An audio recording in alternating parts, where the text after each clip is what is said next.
Now available in paperback and Kindle Unlimited. John Haynes, the man with nothing to lose. The man who rules the world runs into the irresistible force of a man with nothing to lose in this action-packed, all-new John Haynes series adventure. Get the regular and variant editions of John Haynes, the man with nothing to lose on Amazon.com today. Sometimes white supremacy is so obsessed with black people, it winds up tripping over its own feet. And an example of that was shown here in New York, where many of the red and blue party politicians are scrambling to try to find a way to defeat Zoron Mandani, the frontrunner as related to the candidates in the 2025 New York mayor's race. Now, Zoron Mandani was not expected to even be somebody who would even rank as related to ranked choice voting. However, he's become the nominee for the Democratic Party, and this socialist is someone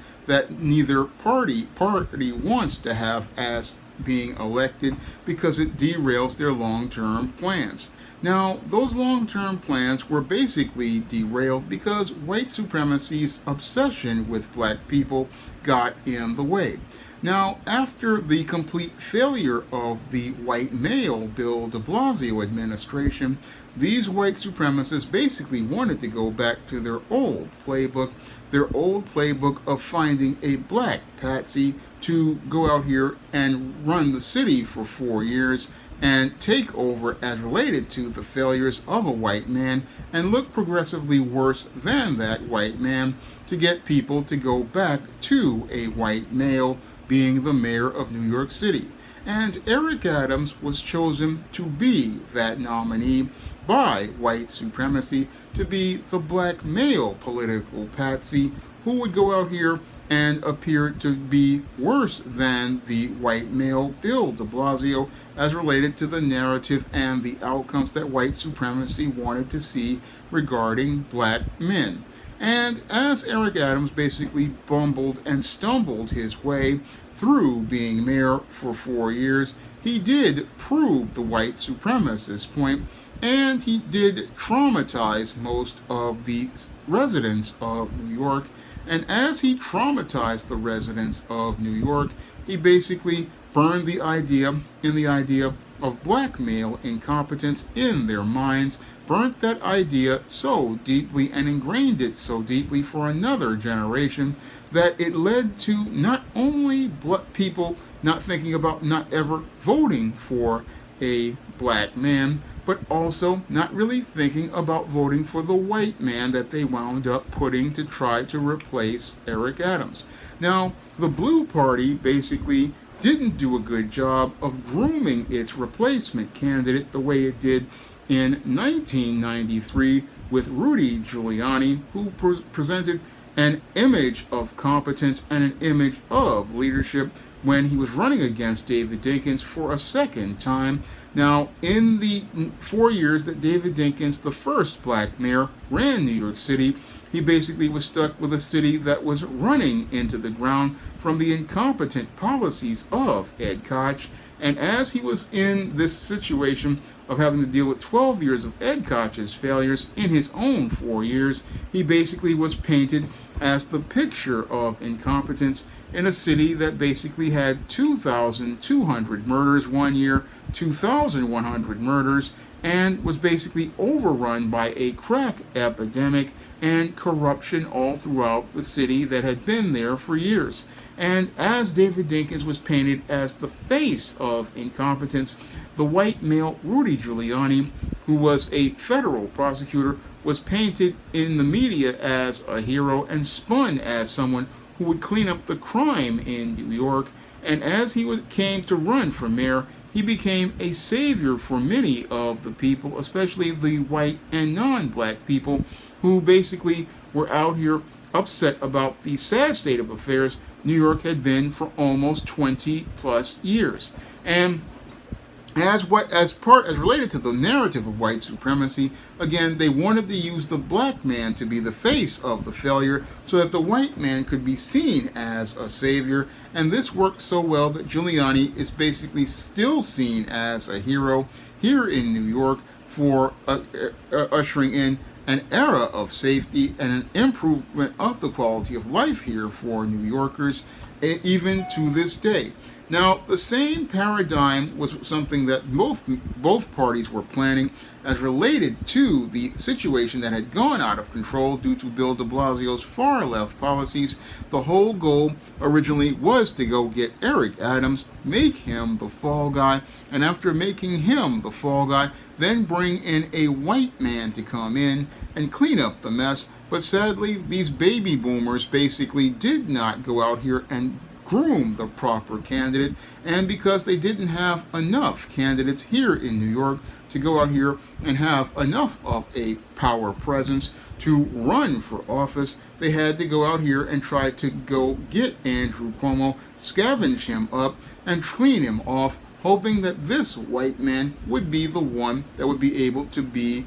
presented as the savior. Unfortunately, Andrew Cuomo, the former governor of New York's reputation was basically tarnished, and it was tarnished due to a sexual harassment scandal that led to him being forced to resign from the governor's office. And after he was forced to resign from the governor's office, he basically was laying low, doing his own law firm, and was only brought back by the members of the Blue Party because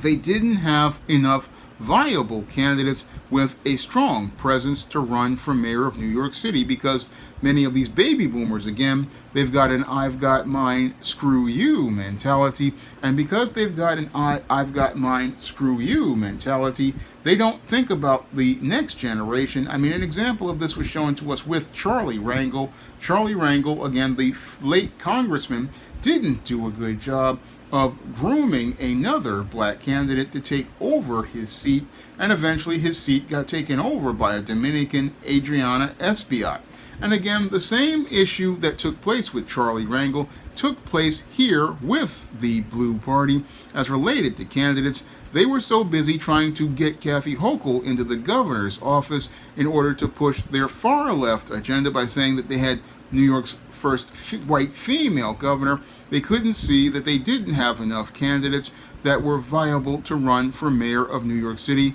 after Eric Adams basically was going to prove their narrative about black people being incompetent once again. And that's where the white supremacists in the Blue Party wound up tripping over their feet and wound up with egg all over their face in the Democratic primary, where Andrew Cuomo was originally supposed to be thought to coast to an easy victory and become the Democratic nominee. That's what members of the Blue Party were thinking was going to happen. Unfortunately, what happened was the upstart, inexperienced Zoron Mandani came in at making promises of free stuff, and as he made promises of free stuff and making New York City more affordable, this basically led to him winning the nomination and Andrew Cuomo basically winding up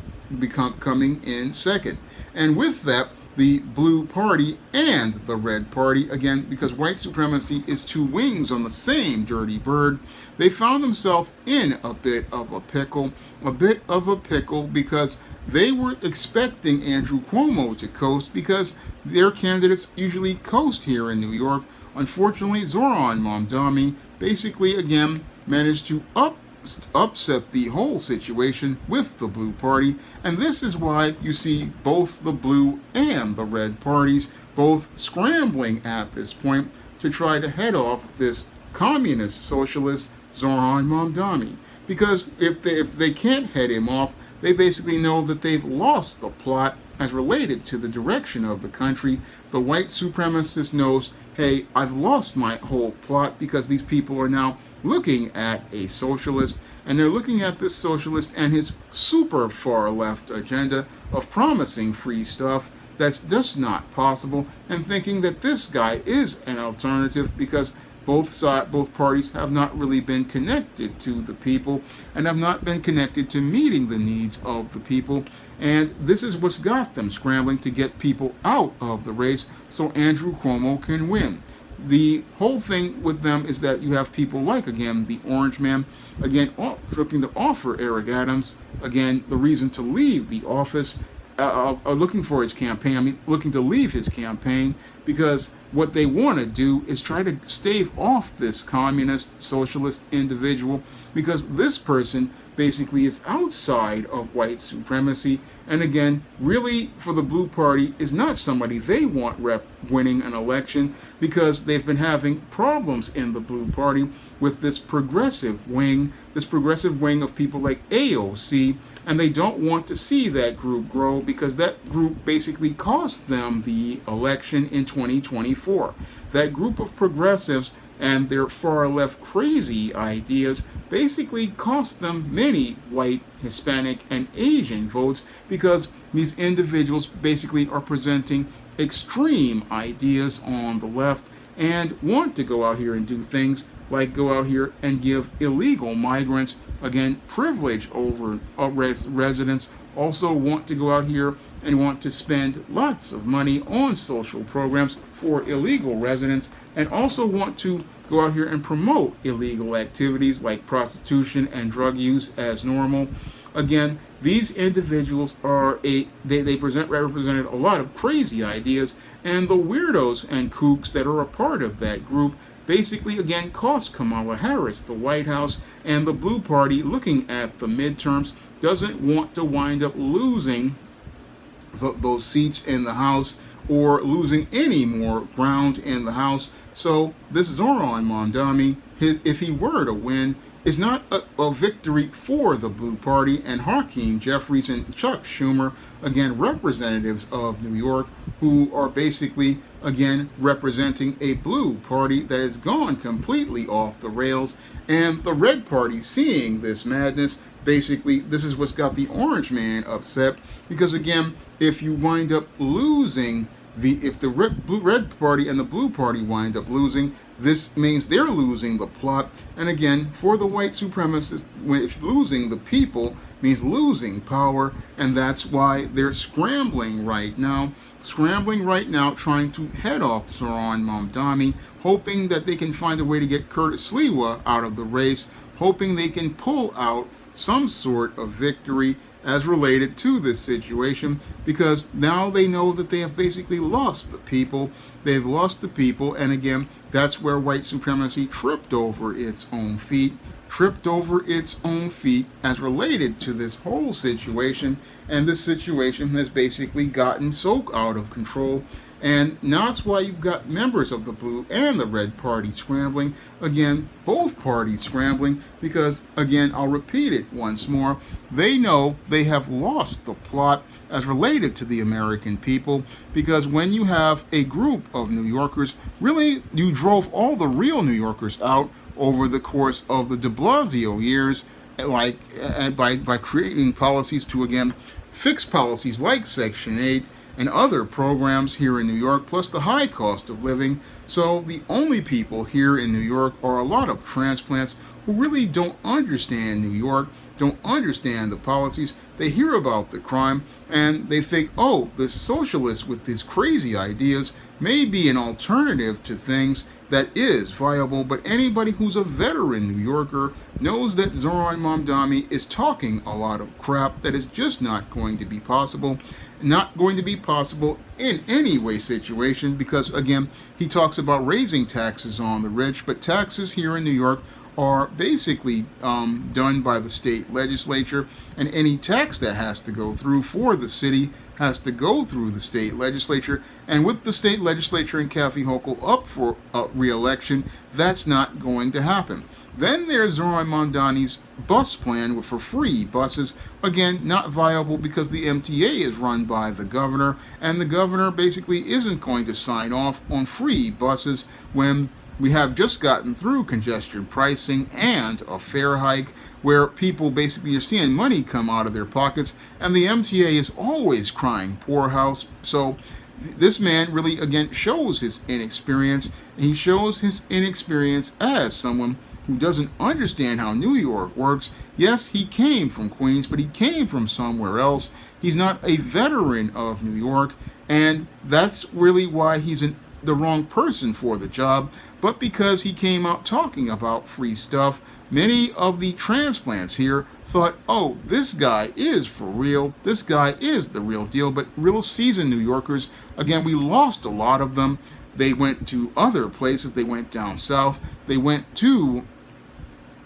other parts of the country because the cost of living here is a mess. And again, you have a candidate who doesn't understand how expensive New York is and doesn't understand that the reason why the city is a mess is mainly because of those far-left policies of Bill de Blasio that derailed everything. And again, he wants to implement more of these policies that would further collapse New York. But sadly, all of this is all due to the white supremacists who again wanted to go out here and play their little game, and played it so well that it's basically blowing up in their face. And as it blows up in their face, it basically is got them scrambling again, looking for a way to win as related to this situation, and has the orange man pulling out his hair because it really shows how out of control New York has become. But this is all white supremacy's chickens coming home to roost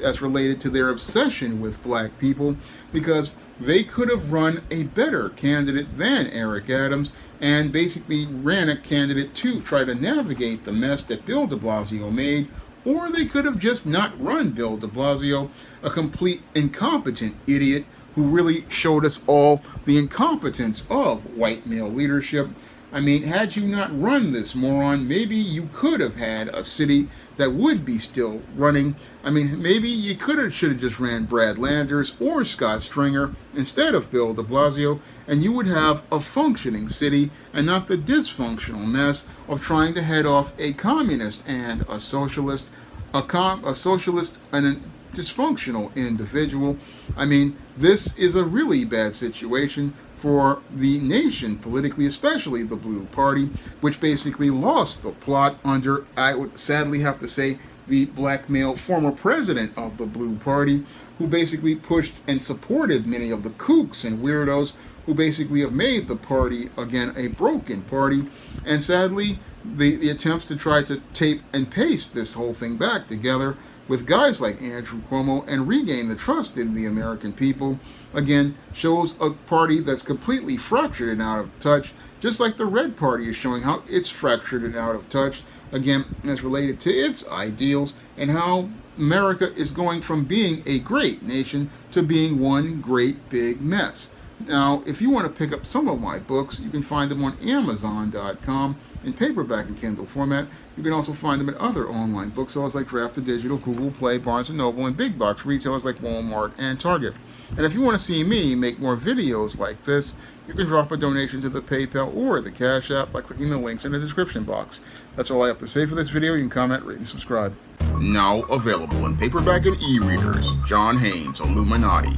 the man who rules the world, takes on the head of the global elite in this all-new action-packed John Haynes series adventure. Get your copy of John Haynes' Illuminati in paperback and e-readers at Amazon.com and online booksellers everywhere.